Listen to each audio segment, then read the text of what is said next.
I'd like you to imagine your dream life. See the version of you who has what you want to have, feels how you want to feel, and is who you want to be. I'm Brittany Hoopes, your hypnotherapist and manifestation coach, and this is the show where I'll teach you to master the full power of your mind, to guide you on your journey towards destination manifestation. Take a step back for the ones who can't do that. That's right. This is Destination Manifestation, a podcast for you, the ambitious dreamer who wants to blast through your conscious and subconscious blocks and manifest the life of your dreams. I'm your host, Brittany Hoopes. Hello. Welcome again. I just finished up some virtual hypnotherapy and coaching sessions, which I just absolutely love. Do I look like I'm glowing? I'm usually glowing whenever I have clients who have a breakthrough. So, hey, if you're already subscribed to the show, thank you so much. I'm so glad to have you back. And in today's episode, we're going to answer some hard-hitting questions. Are you ready? Okay. Like, how do you know your manifestations are being heard? And a more logistical question, how do you know the hypnotherapy that you're doing is working? Okay. So we're going to say goodbye to questioning and give a big ol' hello to certainty and knowing that you're on the right track. Sound good? Because there's nothing really worse, I would say, than driving your car towards destination manifestation. You're going 60 miles per hour and you're wondering as you're driving, am I even on the right road? Like, am I even going in the right direction? You see, my husband and I, we love watching Amazing Race. Well, actually, I will say, which this is like committing CBS blasphemy, but I will say I found a show that I like better than Amazing Race now. It's called, it sounds really lame, but it's actually really good. It's on Amazon Prime. It's called 007 Road to a Million. Yeah, sounds super lame. When my husband suggested it, I was like, oh, this is only because we have nothing else to watch. Will I watch this show with you? But actually, it's like fantastic. And it's just like Amazing Race, but like way more exciting. But I watch these shows, whether they be Amazing Race or this new one. I would never actually want to be on them, but I do love watching them. And my heart just kind of sinks, right? Because we see these people, let's say they're in the middle of Germany and they have driven 100 miles, or we should say kilometers rather, in the absolute wrong direction. Okay. And you wonder like, oh, how long is it going to take them to realize that they are just going in the wrong direction? Every mile is just taking them further and further from where they want to go. But let me make this clear. What we're exploring here today, which is the metaphysical and the metaphorical version of that, is different than what we might characterize as doubt. Okay. So doubt in yourself, in your progress. We covered all that in a recent episode called How to Stop Doubt in Its Tracks. So if you're doubting your manifestation, go listen to that one. For this episode, I'm assuming that you already believe in manifestation. You know that hypnotherapy is a tool that can be used for manifestation, but you want to understand if you're on track with it. So it's not a matter of if this manifestation is going to happen or if hypnotherapy will get it for you. It's more like, and I hate to say this, but it's like, the thought is, am I doing it right? And how does it work? And how do I know it's working for me? It's not a question of if it works. That's doubt. Go listen to that episode. But it's a question of, am I aligned to its fullest power? Okay. So it sort of kind of reminds me of this professor that I had during college. I went to NYU. I studied theater. And this particular professor, if you can even call him that, he was a PhD student. And let me tell you, this man was so full of himself. Like, I have never seen such a healthy, robust ego in my life. He started the semester, literally, like we all sat down and it was like quiet. And he starts the semester and he goes, everything we learn in this class is art. It's not a question of if it's art. If it's in this class, it is art. It was like this big production of how he introduced this. And it's just so funny. My husband and I make fun of that line like all the time, even 10 years later after school. And I just found it so funny because I'm like, dude, like, calm down. Who are you to determine what I feel is art? Isn't that like the whole thing of art? Like, art is subjective, right? That's the whole point. But I will say, as I get older, I guess I kind of get what he was trying to say, right? Because I can only imagine how many term papers he must read by 18-year-old punks that think they're being clever by questioning the validity of the art. You know, is it art or not? Versus doing what the assignment was designed to do, which is to actually discuss what that art means, right? So I guess, you know, he just kind of wanted to take that off the table from the beginning. And he could have done that in like a way less asshole sort of way. But I must say that that's kind of how I'm feeling a little bit here right now too. Like, I know, and hopefully this is not nearly as a rude way to say this, but like, I know you wouldn't be listening to this podcast called Destination Manifestation if you didn't believe in manifestation, right? If you hadn't seen it work in some areas of your life before, or in the people around you, or if you weren't interested in using manifestation and tools like hypnosis or hypnotherapy to help you create a mindset, a way of living, a way of being, a freaking amazing life, right? You wouldn't be listening. So I don't have to convince you of that. That's why we're here. And nor would I really ever, you know? What you believe is completely up to you. I'm here, if you do believe, to help you do it in the most effective, the most joyful, the most successful way possible. Which will actually probably bolster your belief anyways, because of the results you will be experiencing, right? It gives you further evidence to your belief. So, how do you know? You believe in manifestation, it's there. How do you know if your manifestations are being heard? And this whole kind of concept of believing in manifestation is kind of funny to me because it's kind of like saying that you believe in gravity or you believe in electricity or any sort of fundamental law of the universe, right? It reminds me of that clip. Have you ever seen that clip from the early 90s? I think it's like the Today Show or something. And Katie Couric goes, "What is internet?" And it's just kind of funny because we hear them talk about this internet thing because it's kind of crazy to even fathom that there was a time when the internet didn't exist or that we didn't really know what it meant. And I truly do believe that in our lifetimes, manifestation and the concept of manifestation will be the same way. Like, I've already seen so many shifts, even just in the 15 plus years that I've been studying it. But despite all that, we've all had our moments, no matter how much we do believe, where maybe we're lying in bed, we're talking to God, the universe, our higher self, whatever you want to call it. And we're just like, all right now. Hey, God. Hey there, universe. Hello, I'm here. I know you must be like super busy, you know, running the entire planet and all the other planets and keeping life and all that exists going. But like, I took a number like a while ago and I just like want to make sure you got my order. Like, no rush, but just like want to check in. Like, I know I've definitely had that conversation before. Have you?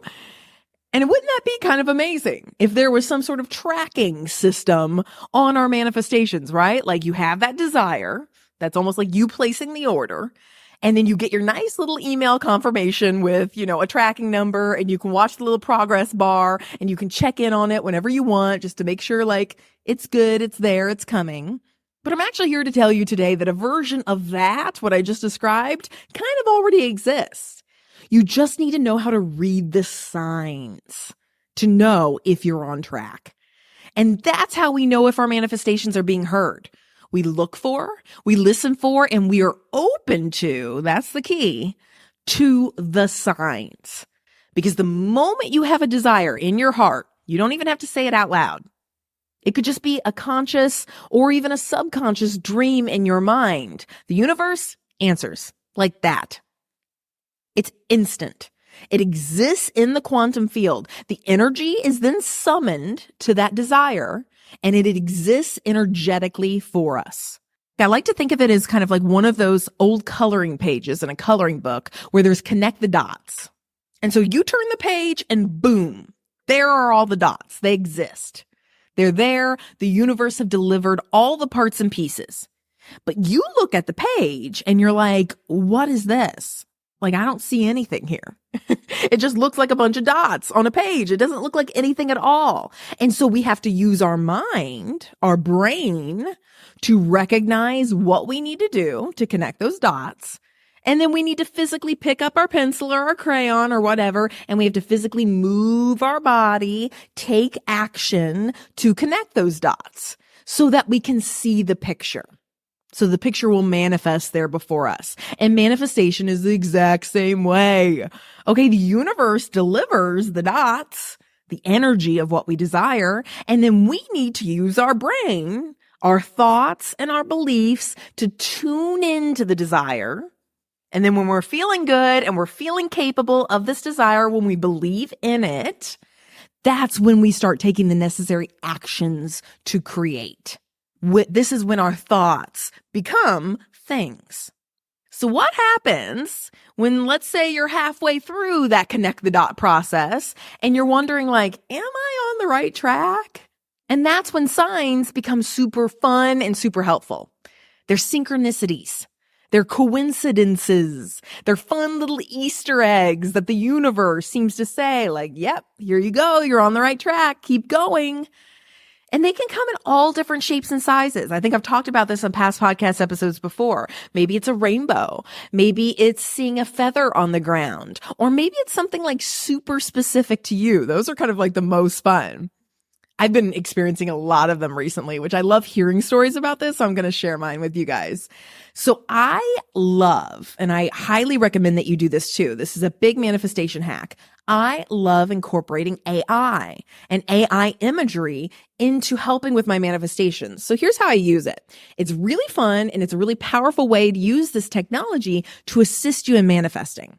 So I love to use AI to render an image of what I want to manifest to help with my visualization.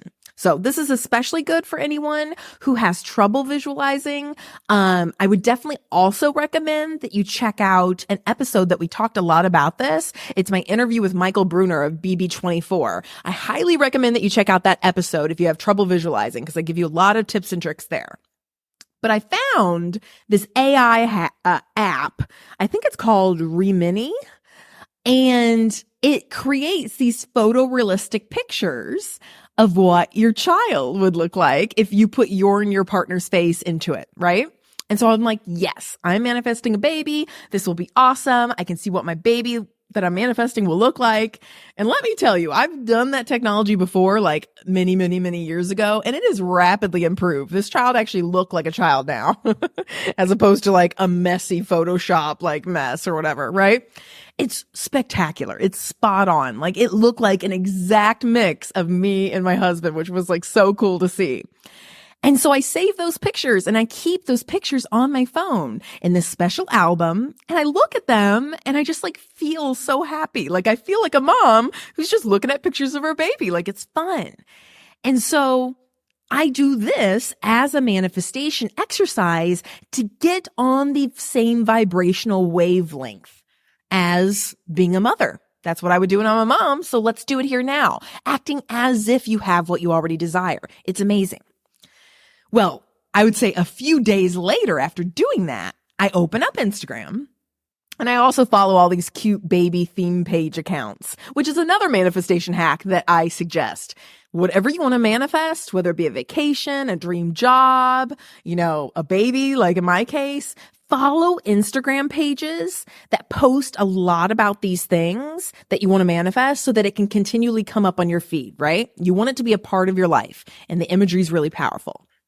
So I was scrolling through these cute and funny videos of these babies, and all of a sudden, this baby pops up. This video of this baby comes up, and it looks exactly, I'm not kidding, exactly like my AI-generated baby photo. Now, I don't know, maybe Instagram is doing some sort of sorcery that I'm unaware of so far. Maybe it was AI-generated, but it looked real. I think it was just a circumstance. Regardless, I don't care, right? All these other reels of these babies are dancing or they're laughing or they're interacting with their parents. But in this video, it was so different. It was just this baby looking directly at the camera, just sort of batting her eyes and smiling. It felt like the baby was like looking directly at me. And it was so cool. I was amazed. I was sort of in shock. And I just felt like, I'm like, yep, I hear you, universe. Like, thank you for that video. Like, thank you. Like, I wanted to see a real life representation.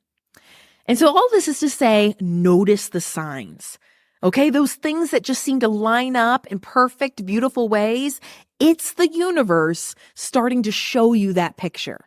So just like when you're playing connect the dots, right? Say the image is a dog. And you might start noticing like, oh, wow, these lines kind of look like legs.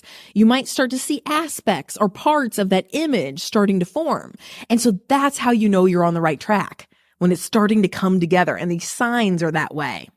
Another way that you know your manifestations are being heard is by listening to your own emotions.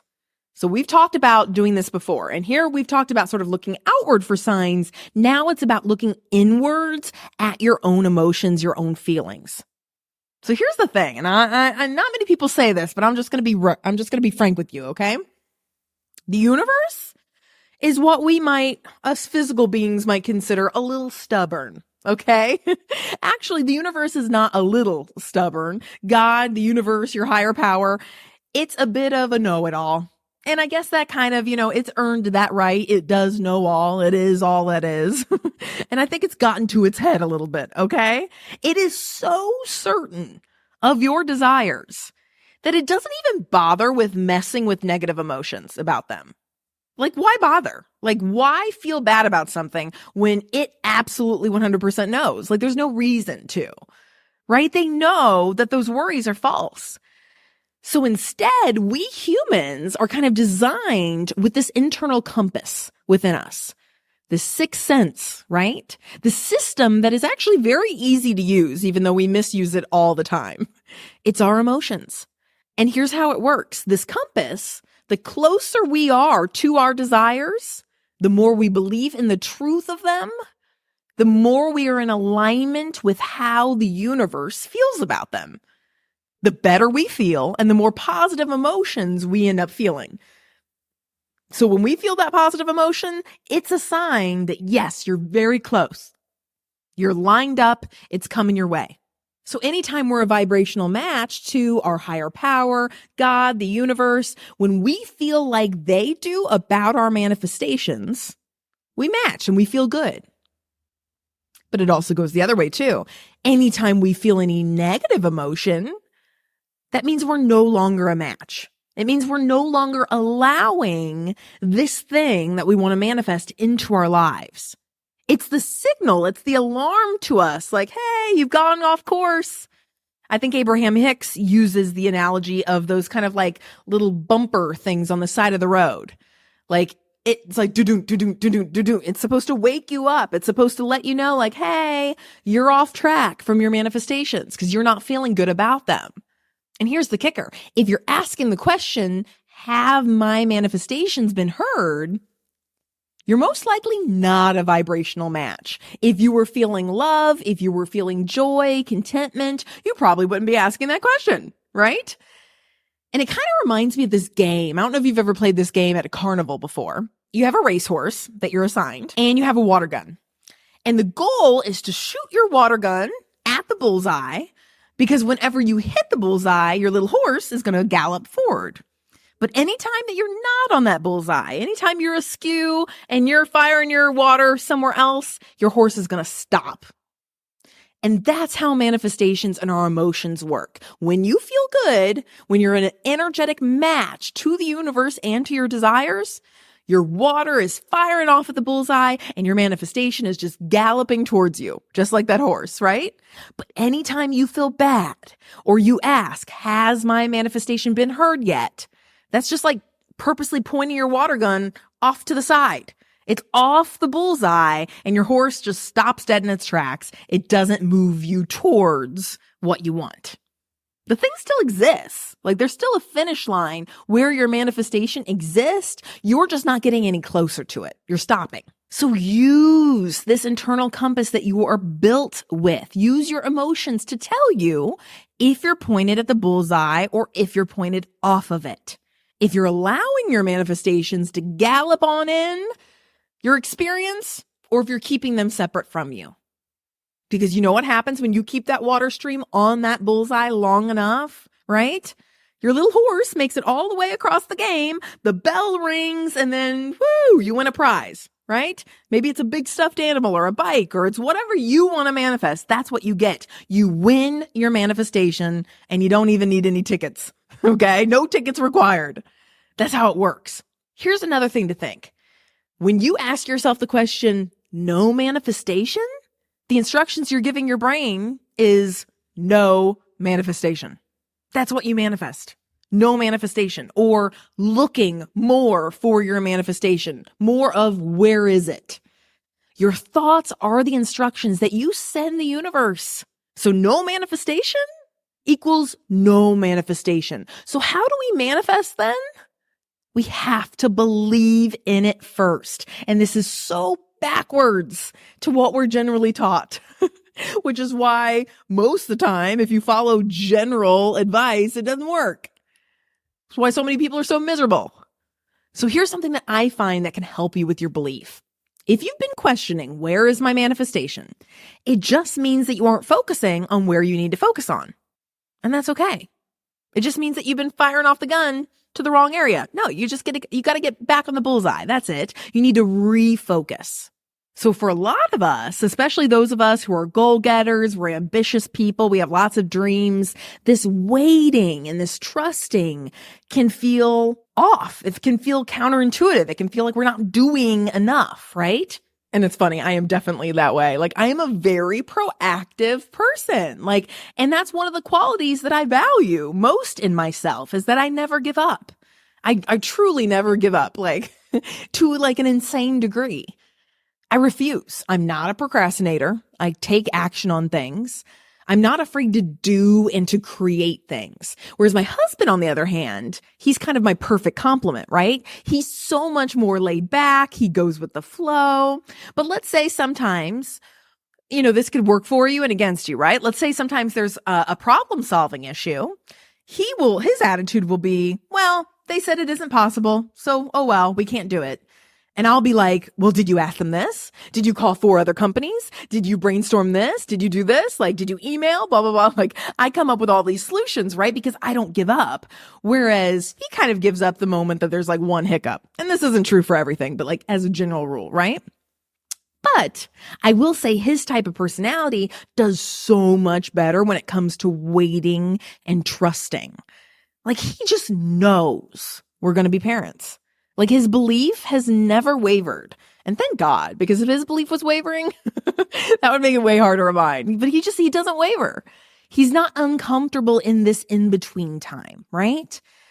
And I'm there now, but I will say, like, that's been a journey, right? It's like taken me a little bit to get there, just because like I feel like I always should be doing something, like that's my MO. It's like, what do I do? And sometimes there's some situations that there's not an immediate answer for what there is to do until I discovered this hack. Okay. Be prepared to have your mind blown. Do patience. Do trust. We kind of think of patience and trust as sort of these passive, inactive sort of things. But if you're a go-getter, if you're a person who likes to do, if you want to feel active and participatory in your manifestations, even when it's taking a while, I urge you to start looking at it this way. Because patience could be one of the most productive things that you do. Trust and faith are inherently active processes. Because they're the process of focus and attention. And when we're lazy with our focus and our attention, when we're not doing our focus, it can go any which way, right? But when we're active in it, we're more deliberate with it. And so instead of questioning where is the manifestation, take that attention and reroute it to what you're doing, which is trusting that it's done. Faith, trust, patience, these are not passive actions. They require focus and attention for living them out. So what does it mean to be living and doing trust? For me, like when I do patience, it reminds me to do more things that I enjoy. Like, what does it mean to do patience? It's like, oh, I'm going to go enjoy myself right now. Like, that's me doing patience. It reminds me to focus on how it feels to already have my manifestation. I'm no longer looking. I'm in that state of receivership. Looking and receiving are two very different energies. So if you feel like you need something to do, if you're like me, do patience.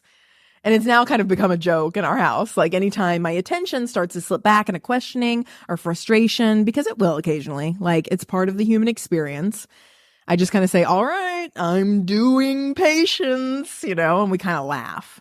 I don't really think of myself as an impatient person as a general rule, but like when it comes to not feeling like there's something to do, I have to remind myself of this. So let's tackle the other question now, okay? You're on your manifestation journey.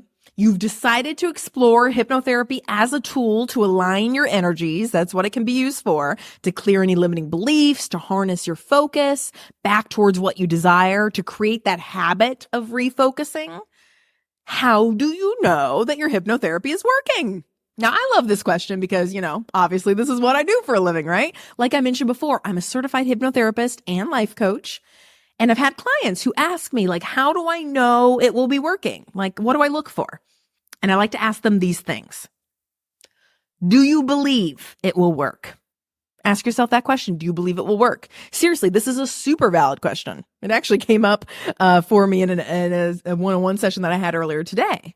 Namely, because the laws of manifestation that we all just discussed very much still apply to hypnotherapy as well, right? Hypnotherapy is a tool and a modality that exists in our physical reality that we use. Isn't that very meta? So the thing with hypnosis is that there are so many outdated tropes from old movies, from TV shows that really do a horrendous job at mischaracterizing how hypnosis works. A lot of times I'm just trying to like re-educate people on how it works. So for example, you cannot be hypnotized against your will.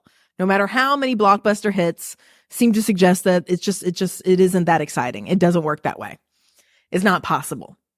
Because you have to believe that it will work for you, for it to work. So that's one of the reasons why I always ask my clients, like, what do you expect from your hypnotherapy session? Because I want to use the style of hypnosis that's going to best align with your expectations.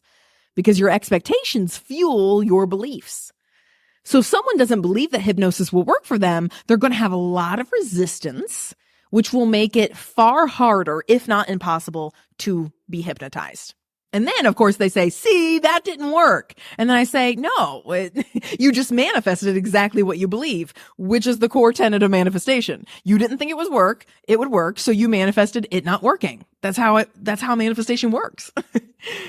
But the beautiful thing about hypnosis is, though, once you do believe, and the more that you've seen it work for you or work for other people that you trust and the more you've developed a relationship with your hypnotherapist, it bolsters your belief even more, which I've experienced that. I've had some long-term clients experience that. It's pretty wonderful because once I'm working with a client for a while, it takes less and less sessions to achieve similar results because they believe in it more and more.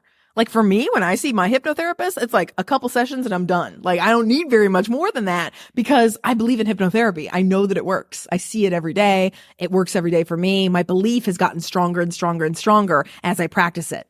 So belief can work in your favor too. And that's what we want to use your beliefs to work in your favor. Same with your manifestations. We want your beliefs to align with your manifestations to work in your favor. Another question I would ask about hypnotherapy is, are you practicing your hypnosis daily? Because the thing is, repetition is key here. Hypnosis, again, not a magic spell. I really wish. I have had people call me a witch before.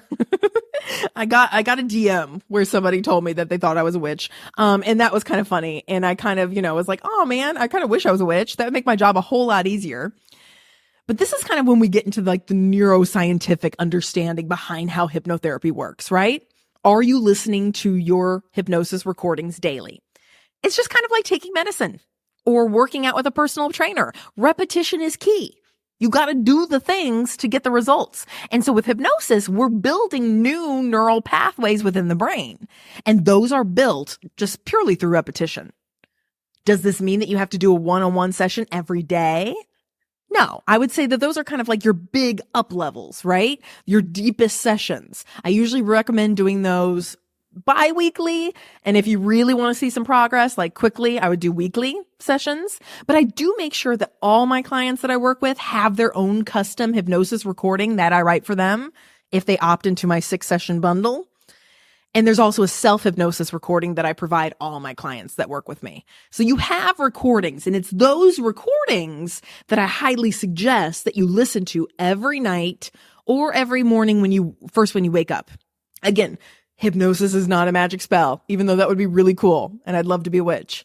Now, I do think that there is a misconception out there because, well, first of all, there's a lot of hypnotists that are like, 1 session and you can stop smoking. And I'm like, that's really great marketing. But it kind of does some of your clients a disservice. Although I kind of get it though too, because what they're trying to do there is they're trying to bolster your belief that it will happen really quickly to you. And so if you believe it will happen really quickly, then it will happen really quickly. So it's like, it's very meta, right? And it has. For some people, they do 1 session and they completely stop smoking. Or like the story that Heisam from BB25 told in his interview episode, where we talked about how 1 group session and he stopped biting his nails forever. Like, that's amazing. That's pretty awesome. As a hypnotherapist, when I hear those stories, it just shows me that there was very little resistance that needed to be overcome to create that result. And that's wonderful. Some people will have very little resistance. I've definitely had a good amount of people who have done 1 session and they've been fine. I've had even more people who have resistance though. That tends to be the norm. Very few people have the strong belief that it would only take 1 session for it to work. I mean, it's kind of similar to asking a personal trainer, like, how long will it take for me to get 6-pack abs? And the trainer is probably going to ask you, well, like, how often are you working out? How much weight or body fat do you have to lose? Like, what's hiding those abs? Because if you have a lot of weight or if you have a lot of body fat covering up your abs and you rarely work out, like, it's going to take you a very long time. Versus if you work out every day and you have a very, very little body fat, then your abs are just kind of like, they're right underneath the surface. Like, they're just right around the corner, right? And it's the same with hypnosis. If you rarely practice your recordings and you rarely go to your sessions, it's going to take longer. And that's what's always like such a bummer with, this doesn't happen very often, but occasionally I'll get clients who sign up and they're really excited and then they don't stick with their sessions. They just don't book them. They bought like 6 sessions. They just don't show up. And then they're upset because they're not getting results. But it's like, girl, you have to show up. Like, you have to do the thing, right? It isn't magic. And so if you have a lot of resistance and you have a lot of negative beliefs around the topic that you want to manifest, that you want help with, it's going to take longer. But mostly it's going to take as long as you expect or believe that it will take. So actually you get to manifest how long it takes for you, which is good news. I love that for you. And I love that for all of us, that we get to decide. Another question, the third and final question I would ask to determine if your hypnotherapy is working, ask yourself, how were you feeling? Just like with manifestation, we use our emotions as our guides in hypnotherapy too. Now, that isn't to say that negative emotions won't be brought to your conscious awareness during a hypnotherapy session. They very much can be, and it can be a very healing experience. But the goal of hypnotherapy is to release these things, process these things, and move through them to a more aligned state of mind. Because all hypnosis is just a deep, deep state of relaxation. Even when I'm working with clients on trauma or depression, we always handle these subjects with gentleness and a sense of objectivity, right? Like, we're looking at it like in the third person. Like, isn't that interesting? And so that these things no longer rule us, right? But we realize that we have co-creative power in the experiences that we feel. I always like to say that it's like, instead of being in the blizzard of the snow globe, right? We realize that we're the ones shaking it. That as long as we stop shaking it, we're no longer in the blizzard of our emotions. Our emotions aren't necessarily something to be feared. They're indicators that tell us where we are in relation to our manifestations. We can learn from them. They're just like little alerts. They're notifications on your phone, on the phone of your body and your soul and your spirit, right? They tell us where we're placing our focus. I'm gonna feel shitty if I focus on things that feel shitty. I'm going to feel happy if I focus on things that feel happy. So what we work on together is to train our brain to focus, to train our brain to place our focus in the direction of what we want to feel instead. So if you've been practicing hypnosis, how are you feeling?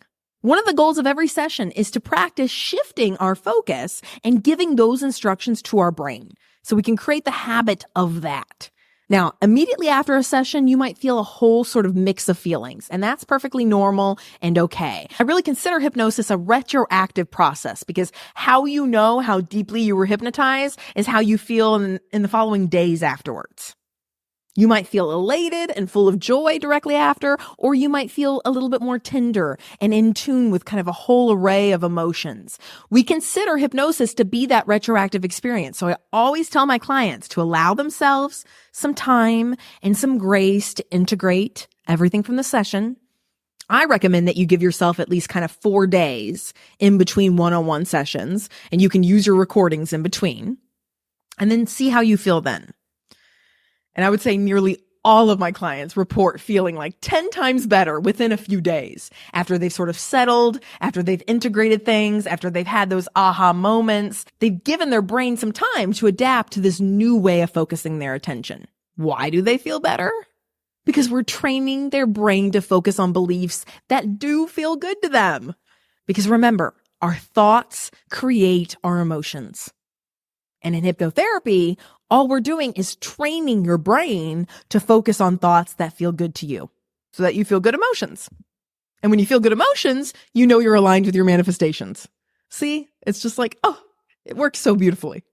All right. So I hope I have answered your question sufficiently. Now you know if your manifestations and your hypnotherapy is working for you.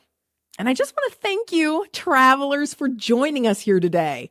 I hope you're back on track. I hope you know which direction you're going on your journey towards destination manifestation. You are an absolute amazing human being. And if you haven't done so already, be sure to subscribe to this podcast. And the one other thing I'd like you to do after listening to this episode is this. Recommend this show to a friend that you think would enjoy it. I'm sure there's someone out there who's been talking to you and who's just like, feels like they're at a loss. They don't know if they're doing these things right. And just send them my way. Point them towards this episode. Let them know how they can tell if they're going in the right direction. Let this episode be a map to you and to anyone you know. All music for this podcast is by A Cubed. And remember, keep that water stream of your focus and your belief and your manifestations pointed towards the bullseye. And you'll get there. I'll talk soon.